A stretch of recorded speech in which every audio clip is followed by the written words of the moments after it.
Hey, what's going on, guys? Welcome back to another episode of the Benchton Podcast. I've got John with me today. He is our warehouse manager and purchasing manager here at Benchmark Tool and Supply.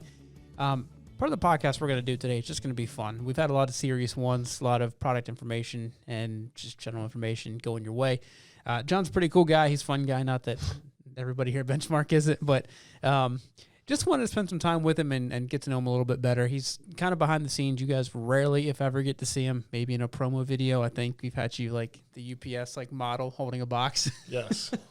So we'll get to know him a little better. I do want to dive in a little bit with you, though. We'll get a little serious and kind of go through how you've handled and how Benchmark has handled some of the inventory shortages and the supply chain issues, which we're not unique to. Everybody's had those challenges. So we'll cover on that a little bit. But for the most part, we're just going to kind of have some fun with this one. As I do with everybody, though, before we get into the meat and potatoes of it, we're going to go ahead and get benched in with John, get to know him a little better. He has no idea what I'm about to ask him. This is just to get the juices flowing, kind of don't think about it, just have fun with the answers, and whatever comes to your head just comes to your head. Sound good? Yeah, sounds great. Let's get benched in. Let's get benched in. I'm very excited. Good. So when you were in school back in the day, what was your least favorite subject? Science. I'm with you. Science and math. Did not do well with. Yeah, I had a real tough part when it got to like real science, like when it's like cellular levels, and things got tough. Yeah, that's why I talk to him on a microphone for a living now. I don't do well with science. Language is fun. Numbers are fun. Yeah, except when you throw letters and numbers together, then I'm lost. Yeah, that's when math got hard. Yeah. Why did they have the alphabet? I don't know, man. You got me. Okay, so this is a fun one on that same topic. What was your major? Economics. Okay. Yeah. Very cool. So, yeah, we did high level math, but I guess there was a lot of statistics when you're doing economics. Sure. Yep. That was a lot of fun. Yeah. Let's see. But why are these all? I had the whole list written down and they just going away. What is the last TV show that you binge watched? It has to be the Falcon and the Winter Soldier. Love anything Marvel, Captain America, and that's why I really like our Benchmark jackets here, because I get to rep the company, rep the brand, and then underneath I get to show my own, personal nerdy side. Well, as a marketing manager, I appreciate you, repping the company. Yes, no, I wear this everywhere I go. Awesome. And actually, I sleep on Benchmark bed sheets. A lot of people don't know about it. My wife is not a fan, but I don't know where you got those, but we're going to have to add them. I got them custom made. Yeah. The second I got hired, I copied the letterhead on the hiring letter. Made sheets out of it. Yeah. Okay. I may have some issues with that, but I also want to see it. Yeah, that's why I was hesitant to be so forthcoming about that information. I don't know what kind of legal issues I may face, but that's okay. The heart wants what it wants. We'll let it slide. So on that, I mean, it seems like an obvious question to ask you, but favorite superhero? Captain America. I mean, you're rocking the shirt today. Yeah, that's not a coincidence. Let's see. You got any scars? Yeah, I got a lot. Probably too many. Favorite scar story? Favorite scar story. Well, the problem is I have a lot of scars that are from no fixed location or no real memory of them at all. So it makes it tough to come up with a story. That's the best. You can just make them up. Yeah, that's true. Yeah. Well, so I was protecting these kids from a burning bus. There you go. Okay. That was, great personal risk, but the kids are all okay. Good. Well, I'm glad. That makes for a good story. A lot of them graduate this year from college. You just running with the story. Yeah. If you could be on any reality TV show, what would it be and why? Survivor. Okay. I'm a big Survivor fan. I like the game aspect of it. Sure. I like the social deduction part of it. Yep. And then also there's something kind of fun about, bushwhacking, being in the woods. Yeah. Plus, you probably cut a ton of weight. Heck yeah. Go out on an island for, what is it? I think it's almost a month with Jeff Probst, and come back looking all cut, lean. I can get down with that. Ready to go. Yeah. And you get paid. And you get paid. Yeah. Not a lot of people know that. So it's like first place gets paid, But they also they have a tiered pay structure for Yeah. everybody on the way down. So See, I didn't know about the tiered structure either. oh yeah, it's kind of nice. So even if you get third, you're still walking with 125K or something. Whew. Yeah. Yeah. All right. Hey, Kind Survivor. of nice. Yeah. Yeah. I thought this was the audition video. That's why I came in. Sorry. Yeah. My bad. All right. So kind of going back to superhero, I feel like you're going to have a good answer for this. If you could hang out with any cartoon character, who would it be? Wow. That's tough. I would say in my younger days, it would probably be someone fun, like maybe Homer Simpson. Okay. It'd be good for a laugh and probably have some good stories out of it. Would be. Yep. Now, but I don't know. I guess everybody is a cartoon character in one incarnation or another, so probably stick with. Oh wait, hang on. Oh, it just I popped in your head, completely didn't forgot about the whole Disney universe. I was gonna say, I'm like, What am I okay, doing here? You're going home. I appreciate just sticking with the cartoon characters, but It has to be Goofy. Goofy, Yeah, he's solid choice. Yeah, he's my favorite of the Fab Five, as the Disney call it. All right. So last question, and I ask this to everybody. It's one of my favorite questions to ask. Mm-hmm. What is the best piece of advice, either personally or professionally, that you've ever gotten? Well, the joke answer is when in doubt, order hamburger. And that's been pretty good advice wherever I've been. Okay. I don't know. That's pretty solid advice. Not Yeah. even for the joking answer. Oh, okay. Yeah. Well, then there you go. That's Yeah. Words to live by. Play John it Fletcher. safe. Do what you know best, right? Yeah. No, I don't know. I mean, probably the best advice was my dad told me, whatever's the most important to you, make sure you act like it's the most important to you. See, You that's solid. Yeah. I like that. You want to live your life in a way that, people really don't have to question your values because of the actions you take every day. That's awesome. Yeah. Awesome. Cool. All right. You feeling loose? I feel loose. All I right. feel really loose. In fact, I'm happy to just do questions like that. I mean, I want to get to know you a little better. Again, you do a lot of behind the scenes. Basically, everything you do here is behind the scenes. Yes. Like I said, unless we get you in a promo video, called you, I think, Mr. Benchmark when you walked in because Yeah. we put you in a lot of videos. But let's just talk about how you got here. I mean, I don't even know where to start. So let's just start. I mean, out of high school, what did you end up doing? So out of high school, let me think. So I was 17, so I was like a year younger than everyone else graduating high school. So I wasn't like an adult yet in the eyes of the law. Sure. Which I exploited greatly. No. So then I took about a year off. Then I went to college at West Virginia. Went to West Virginia University. Okay. And then after I got out of there, I came down to Raleigh. I had a cousin down here, and she was like, "This is a great place for young people to start off." Mm-hmm. And I said, "Okay." I didn't really have any predilection one way or the other.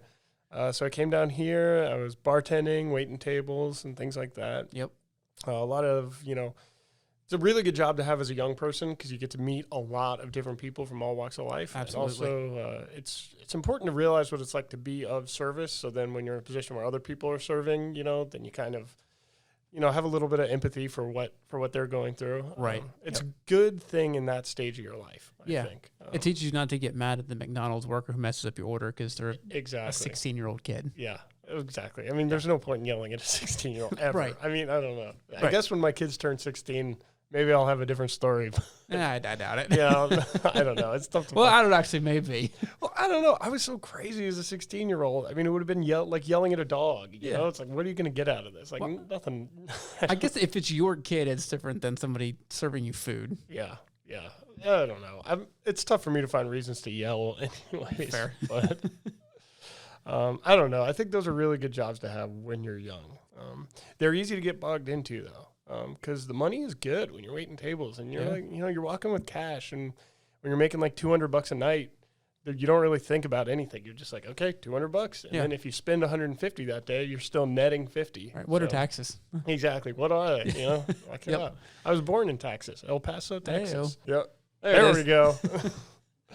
But then after that, I got into, I guess, purchasing and warehouse, inventory control, and things like that at Barnes & Noble. Okay.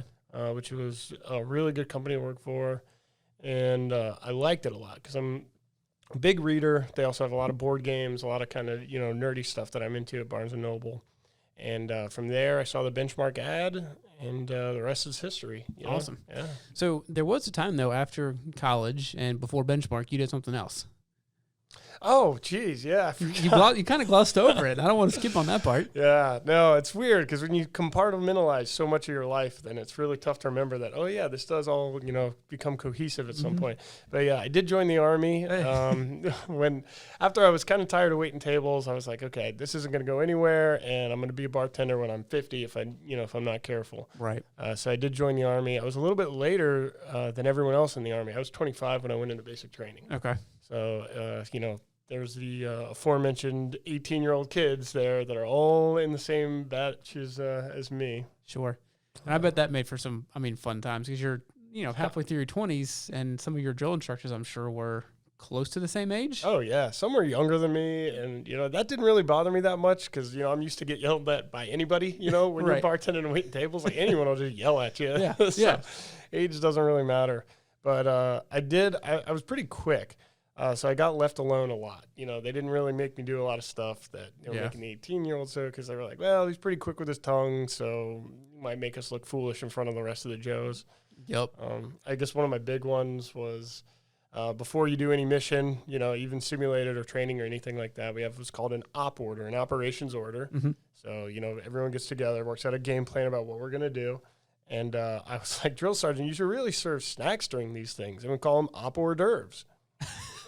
And he was like, I would be making you thank you very much. Yeah. I would be making you do push-ups all day if that wasn't the funniest thing I've heard from a private. It's like, okay, I'll take it. That's awesome. Yeah. You got it. Hey, he appreciates the humor. I hope so. Yeah. It was either that or I would have been in a lot of trouble.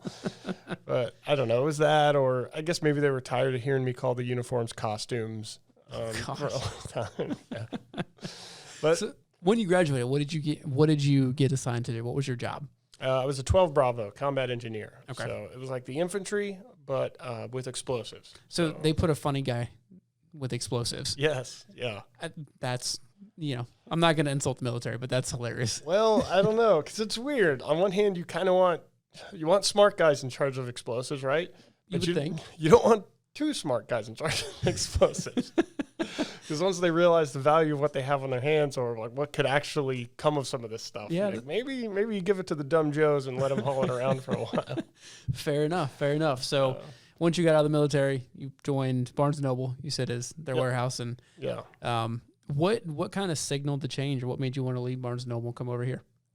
Well, honestly, Amazon's knocking a lot of guys out right now, especially in books. So I knew even my managers, they had been there for maybe 20, 25 years, and they were making like $1 an hour more than me. And Yeah. so I was looking down the road thinking like, well, there's got to be something with some progression in it. Like I need Right. something where I can at least look to the guy who's got a job above mine and be like, all right, one day I'll get there. Yep.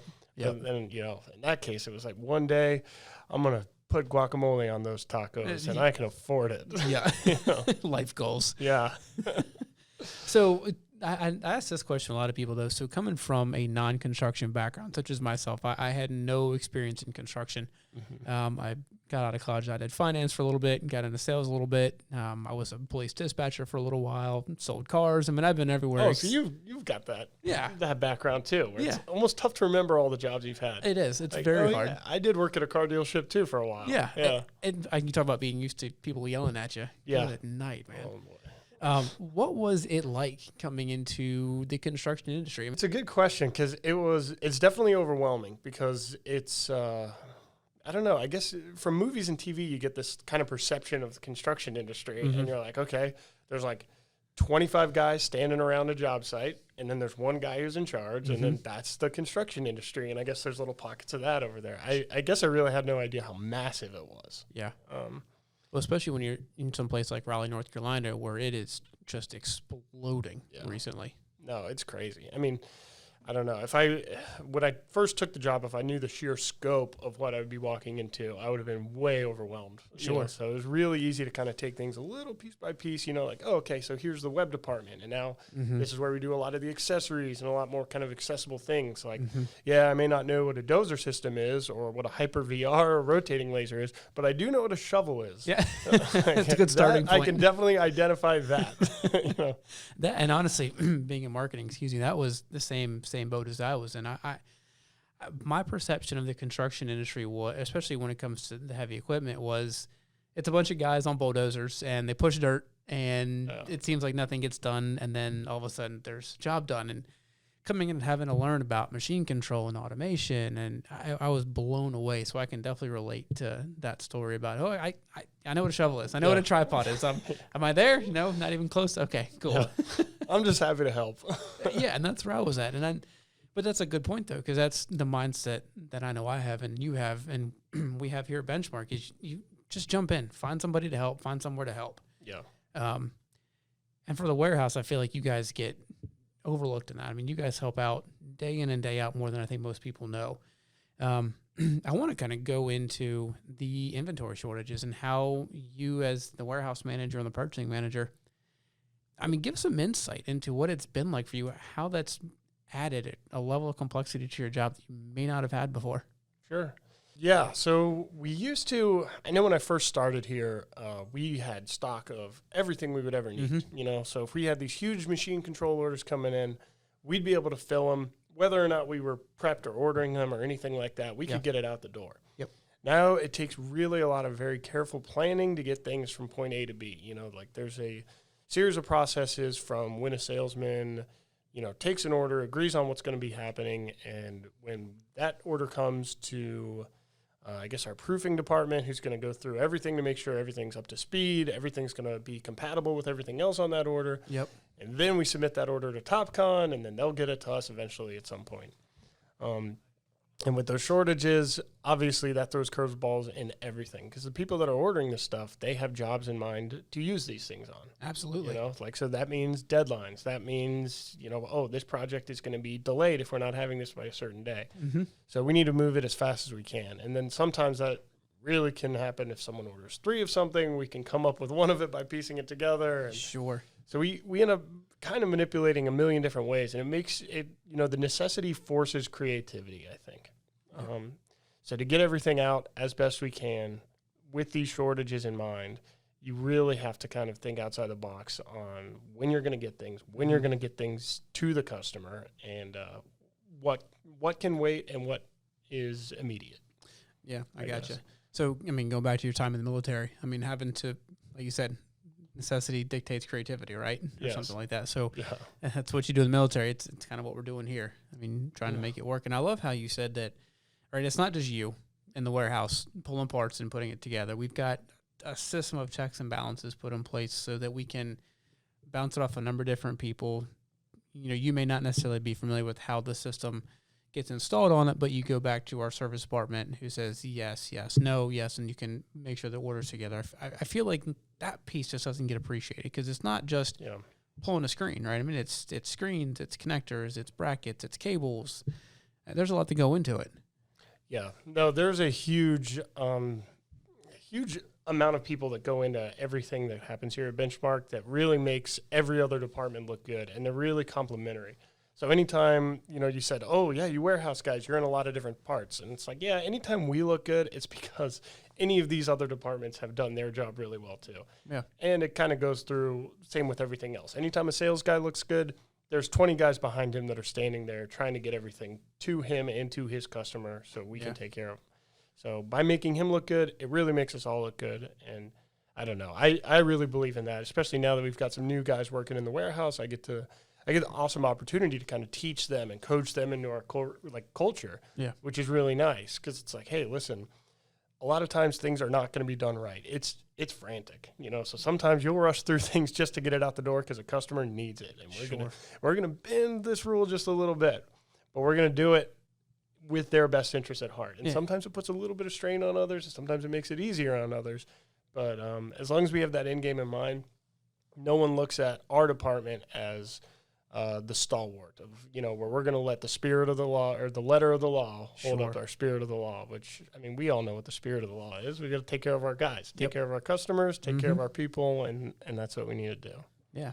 So Benchmark recently has taken on some new products, and we've kind of gone a new avenue with this landscaping and turf management, which obviously means we're bringing in some bigger pieces of equipment. And we have ABI Force, which is, a whole zero turn. I mean, it's bigger than a zero turn mower, not by much. Yeah. And we've gotten some larger items into a warehouse, and we were lucky enough to move into a bigger building about a year and a half ago with a just giant warehouse, but it's starting to feel a little bit cramped. I know every time I go back there, we're having to shuffle stuff around. How are you guys managing the influx of new products, both adding them to our, order inventory and then just managing the space in the warehouse? Yes. Tetris? It's like Tetris. Yeah. If you played Tetris, you'd be familiar with our warehouse inventory arrangements. We're doing a new bin system where we can organize everything by category, by shelf. Okay. So we're in the middle of a transition period there, and that'll end up creating a lot more space for some of these newer, bigger items. That is, I guess, the quick answer to it. Yeah, that's fair. The long answer to it is there's actually a lot of nuance between how quickly these guys need to access certain things. So if we're putting something on a shelf that needs to be accessed quickly, obviously we don't put it in the back of the shelf. We can't put it behind a bulldozer that takes 25 minutes to move out of the way. Right. And, things like that. So there's a lot to consider, but I don't know. I think we have the space to where we can be comfortably organized to where everything's ready to go. Okay. Now, I want to jump into a little bit about John because, we talked enough about work. Let's go to John. And we talked about games and Tetris. I know you're a big board game guy. Yes. So enormous. Yeah. What is your all-time favorite board game? I was really afraid this question was going to happen. I mean, you knew it was going to come up, though. Yes, I know, but it's really tough. I would have an easier time picking my favorite child. This is tough. So... I would say my ultimate board game of all time is Glenmore Chronicles. It's a game where you play as tribe leaders in old days in Scotland, in medieval Scotland. Okay. Which is nice because my wife is a big Outlander fan, so ever since she started watching that show, I've been mimicking the accent, and it went from like, you have to stop it, you're ruining the show for me, to like, wow, okay, that's pretty good, you're doing all right. You've worked your way up. Oh, yeah, now it's like at work, we can say it's going to be a great day for everyone here at Benchmark, and it's a real delight for everyone involved. Okay, so whenever I call back to your department, that's how I expect you to answer the phone from now on. For you, anything, anything, young Michael. For the marketing department, indeed. I appreciate that. I thought you were going to say Here to Slay since I introduced you to that game. Oh, yeah. Yeah, Here to Slay is a great game. It's a good party game. We had another one last night called Forgotten Waters. We had 7 people at my kitchen table last night. Nice. On a Thursday. Can you believe a school night? On a school night. Yeah, I know. Mom and Dad don't know. I tried getting my dad to play Here to Slay, and he's like, I don't do these kind of whatever this magical creatures are. Yeah. And I was like, Dad, I don't play those games. It is a weird generation thing because, I talked to my parents, and I'm like, these are games I know you would like if you played. And they're like, too many rules. Like, too many rules. Your generation was based on rules. My childhood was based on rules. They're tired of rules, though, so they don't want to do it now that they're old and retired. I call it dad old. Sorry. Yeah, so they're like, it's Risk or nothing. Yeah, I'm like, the Risk sucks. We're not playing Risk. It's so old. It's old and tired. I don't know. It's essentially you're rolling dice. Yeah. So it's like, would you want to play my favorite game? Heads or tails? Let's play War. Yeah. Flip some playing cards over. Oh, that's awesome. You're so into playing games. Have you actually ever made a game yourself? That's actually a really good question, and I haven't thought about that before. But I think a big reason that would keep me from making a game would be there's actually a lot of math and planning that goes into it. Which we talked about and don't like math. Yes, we have talked about that before. I believe that's our first topic. It was. Well, no, I really like math a lot. It's science that's the problem. But I guess, the hard part about creating games is quantifying things. Like, how can you say that a sheep is more valuable than a piece of wood or a stone or a gold? So it gets really difficult to make things balanced. Fair enough. So every time you pick up a game, that's been made. There's a lot of thought that went behind it. Yes, but I don't know. You're preaching to the choir here. I appreciate every game. Fair enough. Cool. So, John, thanks for coming on, man. I certainly appreciate your time. And I always ask this in closing. If there was one kind of piece of information you'd want to share with people about kind of what warehouse or shipping or receiving does, here at Benchmark or anywhere else, what would you tell people that is the most important thing about your job? I would say that we are the great facilitators. Okay. We kind of, I don't know, perhaps every department thinks this, but I think we have our kind of hand in every pot. Like every department has to talk to us about something, whether it's accounting, marketing, admin, service, sales, everything kind of comes through the warehouse in one way or another.